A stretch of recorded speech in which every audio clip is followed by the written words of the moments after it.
Welcome back, ladies and gentlemen, to another episode of Inside the Mind and Game, a market athletes podcast where we do just as the title says, as we get inside the mind and game of some of the best Midwest athletes out there. Today, we have a special guest. We have a 2022-2023 4A state champion, Justyce Betts.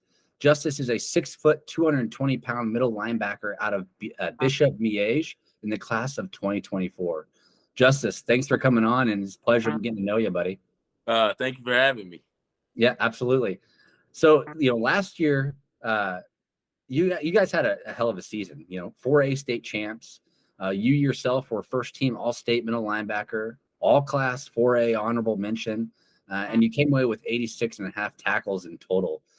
Real quickly, can you give us just a little perspective on what it means to compete and win for a state championship? I would say that it means a lot because putting in the work all off season and just continuing to grind it out each week, it felt great to have the end goal be what you want it to be. Yeah, all that hard work and the sacrifice, the blood, sweat, and tears, they all came, accumulated into success, and you guys achieved your goals. Yes, sir. I know you guys have high goals again this year, and you guys are doing really well. We're going to take a quick step back from those goals as a player and team, though, and kind of get to know a little bit more about Justyce as the person. Okay. So can you give us a little bit of a background? Are you originally from Kansas City? What inspired you to play football? Who are your role models growing up? Stuff like that. I'm originally from Kansas City, Wyandotte County, and I started playing football when I was 4.5 years old, or actually 3.5. I played flag, and then 4.5, I started playing tackle. My mom used to lie about my age so I could play tackle before I was even supposed to. And role models I have, looking up, I'm a Chiefs fan, so it had to be Jamal Charles. He was my favorite growing up and probably the person who got me into football. That's awesome. So you're from the dot. You grew up, you're playing football early on. You even, a year early before tackle. That's really awesome. What about Jamal inspired you to become a football athlete? What was it about him? I think it was just how great of a football player he was and how he carried himself on and off the field. And I just heard nothing but good things about him. And he's one of the reasons why I wear number 25 today. Oh, that's really cool. Yeah. Let's talk about some challenges that you may have faced, becoming an athlete and just kind of living the daily life. Have you had to overcome any challenges, as a person, both an athlete? I've never really had to come injuries. I knock on wood, but I never had any really bad injuries. But one thing I would say I overcame was just taking a beating on my body, like getting my body prepared, staying in shape, just starting to work out and get better and get faster and get ready. Yeah, those daily rigors of an athlete, especially in playing football, your body's going to take a toll. You got to be mentally strong to bounce back and get in the game for next week. So I can completely understand that. Can you share any memorable moments from your high school career or even going as far back as, playing flag football? A memorable moment was in elementary school. My team, we went down to Arkansas and we won a tournament. We won a football tournament down there in Arkansas. And I grew up playing basketball, baseball, and football. So memorable moments of like my childhood would probably just be winning tournaments, going out of town, traveling, playing the best talent in the nation. And then high school, I would say definitely this last year. Yeah. Because my sophomore year, we came up short. We lost in the semifinals. But last year just felt great to get back out there and win state and just be recognized as one of the best players and linebackers in Kansas. Absolutely. I always loved traveling and taking, the championship away from the hometown team. It's just added a little bit of sweetness on top of that victory. So I can totally understand that. Sure. So how do you stay motivated and focused, during those highs and lows? Because you mentioned, your sophomore year, you guys came up short. Your junior year, you took home the crown. you've experienced both the worst and the best. So, how do you maintain that focus and that drive during those peaks and those valleys? I would say just playing with pride. I would say, like, you never want to lose. So, like, I'm a sore loser. I hate losing. So, I would say just trying to be better and be the best person I can be and the best player I can be. And another thing I would say is just not losing focus. Like, I think when you do take a loss, it's the learning lesson though. Yeah. So like, sometimes you need a loss to learn. And we just lost last week, and we're definitely getting back on track and getting better for next week. Oh, we are definitely going to talk about that loss. That's for sure, coming up here soon. But I completely agree with you. You got to take pride for that name that's on your chest and that's on your back. You got to play for that over everything. So I love that answer. Let's get to a little bit more of you as the athlete. Obviously, I'll give you my 2 cents on who I think the athlete inside you is here soon. But how would you describe your playing style, and what would you tell coaches about yourself as the middle linebacker for Bishop Miege? I would say I'm a linebacker who can play downhill fast. I'll bring big hits. I think I'm a good IQ player. I think I play smart, and I think I'm a great vocal leader too. Yeah, I think I'm going to echo a lot of those same points here very soon, which I'm going to save one last question before we actually jump into that portion of the interview. But, what are your goals and aspirations as an athlete, both short-term and long-term? Short-term, I would say for the rest of this season, it's just to get back on track, finish 12-1 in the season and win state. And long-term, I would say I would love to play Division I football and eventually play in the National Football League. That would be taking it that far is an absolute dream of yours, then, huh? Yes. That's awesome. So one last thing before we jump in, beyond football, I noticed that you kind of had an interest in the pharmaceutical industry.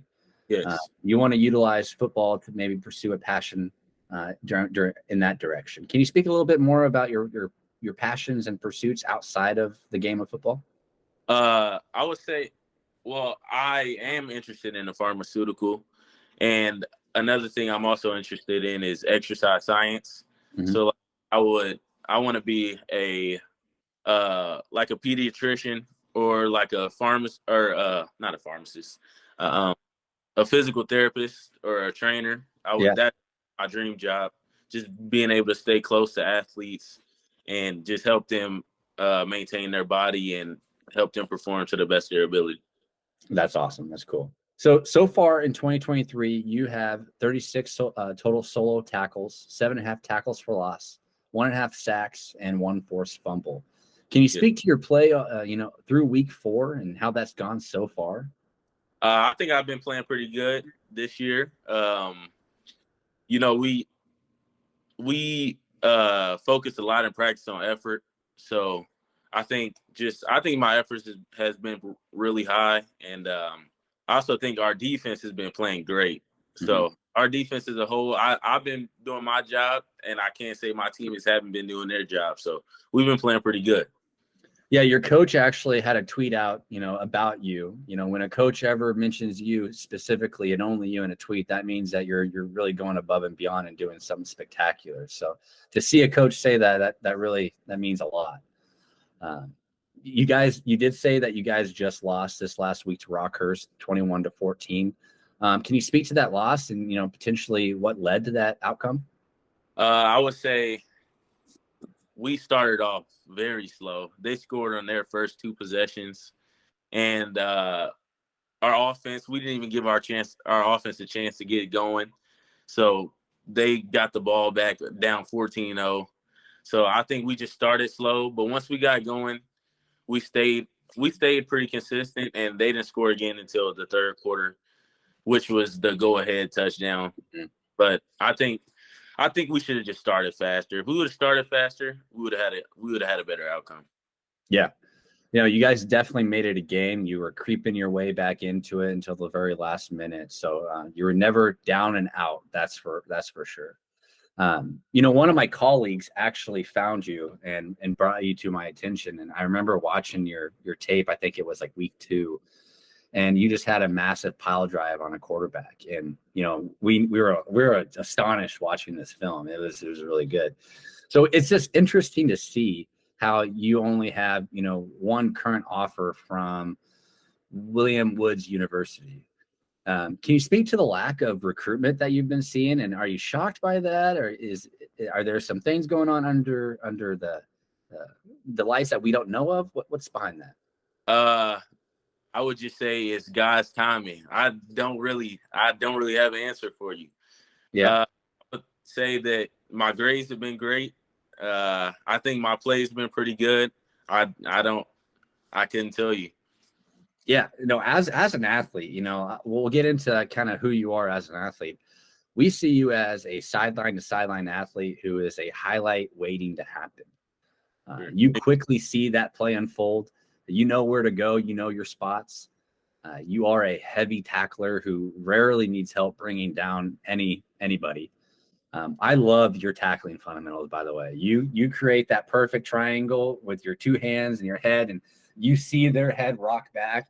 You step on their ding dong and you push them through. So you violently change their direction. And I absolutely love that scene from a middle linebacker. Thank you. Another great thing, though, is one thing that I think really sets you apart from others is you are great at getting off blocks. You somehow turn, super skinny, and just, it's not that you're avoiding the contact, but somehow you avoid the contact and get right through and make that huge hit. Yes, sir. Is there anything that I'm missing from the game? I mean, obviously I haven't seen you play live just yet, but I've seen every one of your highlight films. Can you speak to maybe what I'm missing, or am I spot on as well? I think you're spot on. Yeah. I've been playing linebacker since 4.5, so I've been making tackles for a long time. I would say I think my IQ is a big part of my game too, because I know watching film and studying their offense before the game, we usually know exactly what play they're running and exactly where the ball is going to go each time. So I just fill my gap. Yeah. Well, let's speak a little bit to that preparation. Can you speak a little bit more actually about how Coach Holmes, navigates and leads the Bishop Miege team, and what he means for the team and everything like that? Oh, he means a whole lot. It's not a day that we get to slack off. And if we do slack off, we're running at the end of practice. And I would say preparation is one of the biggest parts that I learned coming to Miege, because, in middle school, you don't really prepare to play. You just go out there and play. Mm-hmm. But we get scouting reports. We go over film each and every day after practice. We know their best personnel. We know what formations they like to run. We get prepared before the game, most definitely. Yeah, preparation is so important. If you're able to know where to go before the ball's hiked, you're going to win 9 out of 10 times. 9 out of 10. Yeah. And if you're 6 foot, 220 pounds, it's probably going to be 10 out of 10 times. Well, that's awesome. Well, I don't want to take up too much more of your time here, but I really appreciate you jumping on here. I hope your recruitment changes. I think you are one hell of an athlete, and you deserve much more than just a single NAIA offer at the moment. After the season, when things wind down from the college levels, I'm sure people will be, barring at your doors, because, from the film that I've seen, you're a very capable middle linebacker. More than capable in my eyes. So thank you. Yeah, no problem, Justyce. It's a pleasure getting to know you, and we'll keep watching you here at Market Athletes. All right. Hey, it's nice thank you for having me on, and it was great. Awesome. My pleasure. We'll see you, buddy. Thank you.